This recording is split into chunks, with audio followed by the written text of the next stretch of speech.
continue. So number 13, Hadash, new fresh grain. The Torah prohibits eating any of 5 types of grains. So what are they? Very important. Wheat, barley, oats, spelt, and rye. One more time. Wheat, barley, oats, spelt, and rye. And those, just to remind us, those that we call mizonos, right? These 5 grains.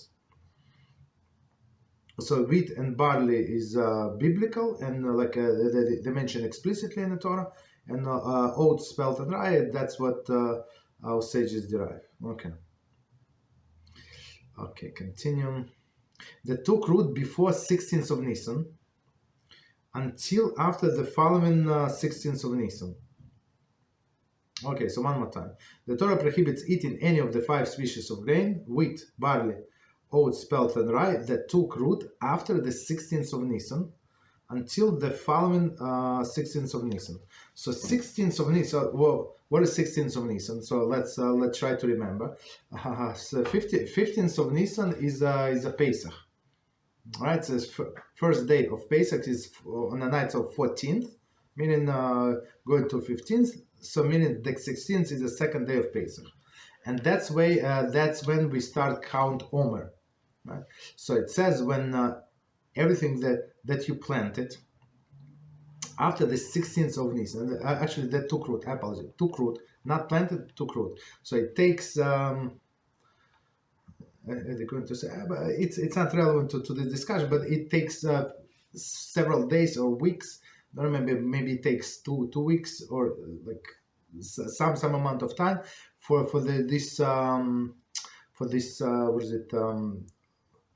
this seed to germinate and then start like producing roots. So it's not right away. Just because you put you put a seed in the ground, nothing is going to happen right away. So like even though they put seeds before the 16th of Nisan, right? We count from the time that it takes roots. So they know exactly, right? So this is going to be considered new grain. New grain. So in some sense, so 16th of Nisan is a measuring line. Okay. So it's going to be considered new grain. So and we're not allowed to eat the products from new grain until after the 16th of Nisan. Okay, there is a difference of the opinion. Okay, so no, he goes exactly. Okay, so let me give a little background. So in olden days when we have temple, on the 16th of Nisan, our rabbis would go to the fields, and they would cut. What did they cut? Barley? I think they would cut barley, and they would bring to the temple and wave in front of the altar. So it was like special procedure. And from that time on, all of the people were allowed to eat new grain, the products of new grain. New meaning this new could be 6 months or 7 months. That's what's considered to be new. So only after this procedure, all of these grains were allowed. That's a little background. There is a difference of the opinion whether this Torah prohibition applies to grain grown outside of Eretz Israel. There is therefore considerable controversy whether one must refrain from eating grain foods, even outside of Eretz Israel, unless one can definitely establish with certainty that they took root before 16th of Nisan. Okay, so let's try to understand. So in the land of Israel, that's for sure. In exile, it's not so simple. So there is a strong opinion that this law does not apply to exile, meaning outside of land of Israel. And that is why somebody asked me some time ago, why do they need to know precisely the borders of Israel, right, or biblical borders? Why? Because some laws apply only in the borders of Israel. Some in additional laws, some apply in Syria, where Syria is now, because it was our territory. Right, and some of them apply to Lebanon. So there were many Jews in Lebanon. It's actually our territory. Always, I think most of the current territory of the Lebanon, it's our land, and up to Iraq, and they fight with us about Gaza. It's Gaza, I'm not sure. I don't want to say, but it's all our land. Beezrat HaShem. Okay. And the good thing about it that HaShem said you don't need to fight, right? You don't need to. You just stay there. You learn Torah. I'm going to take care of your enemies. Look, who is better than him, right? He's a warrior. Let him do what he do. Okay. So okay. So technically, as there is a strong opinion that this law does not apply to us in exile. So technically, we're going to look at the practical application. So if you do not know, when this from what harvest this flour, right? From what grains? So you're allowed to use it right away. So technically, if you look at for example, like almost anything in the States at least, right? It also has a batch number and serial number. So, but this batch number and serial number, so you can call the company and give this batch number and serial number, and they would tell you exactly what this grain came from, right? And when it was actually the ground into the flour. I mean, in all of the big companies, it's all like public information. I'm not sure if it's available online or not. Maybe I don't want to say maybe, but if you call them, for sure they're going to tell. So technically, you can call them and you can find out from where this grain came from and from what harvest and stuff like that. But do people do? Some do. But many people don't. Okay.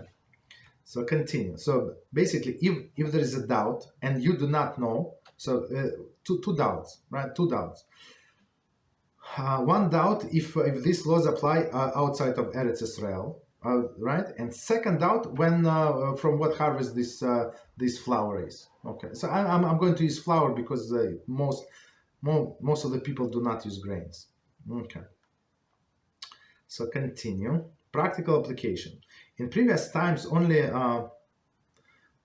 punctilious individuals were careful about yashan, literally old grain, that definitely took root before the previous 16th of Nisan. In more recent years, this practice has become more widespread, and in many circles, only yashan grains are eaten. Due to the increased demand, many yashan products have become readily available, making it considerably less difficult to refrain from eating hadash products. Nevertheless, it is not within the scope of this work to render halachic decision which different contemporary authorities have different views on the subject. One should consult his Rav regarding the proper conduct of this in this matter. Okay. So let me explain what they're saying. So he said, yeah, in previous day it was very, very hard, but today I did research maybe, I don't know, a year ago, 2 years ago, like so many companies. I'm not sure, like Jewish websites. I'm not sure how they're reliable. I have no idea. Maybe yes, maybe no. But they would list you all of these the major companies, and they say these cookies from this flour, that cookie from they use hadash, I mean this new grain or old grain. I'm not sure. If you want to follow, there is no problem. You can follow. And if you go to only in Jewish stores, I mean in Jewish brands, so for sure it has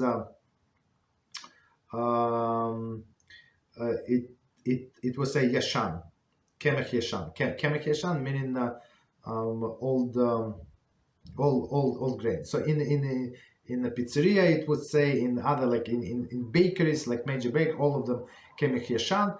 On some like cookies, cakes, they would say kemech yashan. But if you want to buy like regular flour, like national brands flour, okay, there is no problem. Are you obligated to check? You're not obligated to check. If you want to be stringent, you can be stringent. But the thing is, it's my personal approach. all of this that I said until now, it's Torah. Now it's my personal observation. People who go like strict in these things that are not necessary, they're very lax with things which is a must. That's from my observation. That's why I never recommend anybody, if it's not necessary. If you want to go take a stringency upon yourself, go ahead. But I seen like it getting into the people's head that they're on some advanced level and they neglect very important things. That's from my it's my experience, so it's my personal opinion. Continue. So that's what's with the new grain. So one more time, we're talking about only about these 5 grains. So it does not has nothing to do with the rice flour people use, corn flour. It's a different thing.